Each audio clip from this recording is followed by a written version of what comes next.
హజరత్ అబ్బాస్ దర్గాకు స్వాగతం సుస్వాగతం.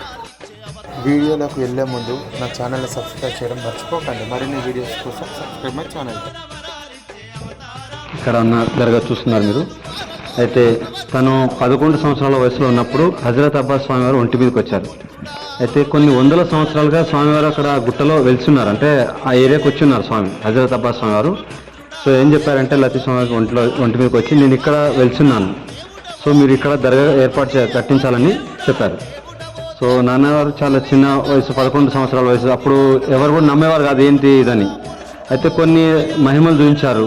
ఇలా ఏంటి అంటే ఎవరికైతే ఆరోగ్యాలు బాగాలేవో వాళ్ళకి ఆరోగ్యాలు మంచిగా అవడం, చాలా అంటే చేతబడులు అంటారు, మీరు కొంతమంది నమ్ముతున్నాము, చేతబడులు ఉన్నాయి. అయితే అలాంటి పెద్ద పెద్ద సమస్య ఎక్కడైతే హాస్పిటల్లో నయం కాని సమస్యలన్నీ కూడా ఇక్కడ హజరత్ అబ్బాస్ స్వామి దగ్గరకు వచ్చినప్పుడు ఆ సమస్యలు తీరినాయి. అలాంటి వారు చాలామంది 80-90 ఏళ్ళ వయసు వృద్ధులు కూడా ఉన్నారు. ఇప్పుడు వాళ్ళు అంటే మేము కొన్ని చూడని కూడా వాళ్ళు కూడా మాకు ఎక్స్పీరియన్స్ ఇచ్చారు. అంటే మేము ఈ స్వామి దగ్గరకు వచ్చాము, మాకు ఈ సమస్యలు ఉన్నాయి, ఎన్నో డబ్బు వేస్ట్ అయిపోయింది, కానీ ఇక్కడ వచ్చిన ఎలాంటి ₹1 ఖర్చు లేకుండా స్వామివారు యంత్రం ఇచ్చేసి మీకు నయం అయిపోతుందని చెప్పారు. అయిపోయింది అలాగా అని ఎంతోమంది, కొన్ని వందల లక్షల మంది, కోట్ల మంది చూపిస్తాం మేము ఈరోజు. అయితే ఇప్పుడు మేము ఉన్నదైతే అదే స్వామివారి మొహమ్మద్ లతీఫ్ షా గారు ఇక్కడ ఎవరైతే ఉన్నారో వారి వల్లనే అక్కడ దర్గా ఏర్పాటు చేయడం జరిగింది హజరత్ అబ్బాస్ స్వామిది.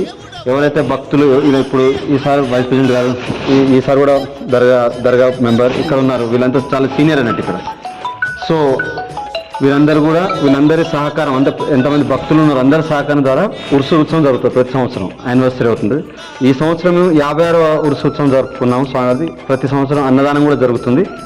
ఒక 15 నుండి 20 క్వింటాల వరకు మేము భోజనాలు ఏర్పాటు చేస్తాం అందరి భక్తుల చందాల ద్వారా. అలానే ఎవరైతే చందాలు రాస్తున్నారో వారికి కూడా పుణ్యం కలుగుతుంది, ఎందుకంటే స్వామి కార్యక్రమంలో వాళ్ళకు ఆ డబ్బులు పెట్టి అలా పుణ్యం వాళ్ళకు కూడా దక్కిస్తున్నారు స్వామి. అదేవిధంగా అంటే చాలా ఇష్టం ఉంది స్వామి గారు.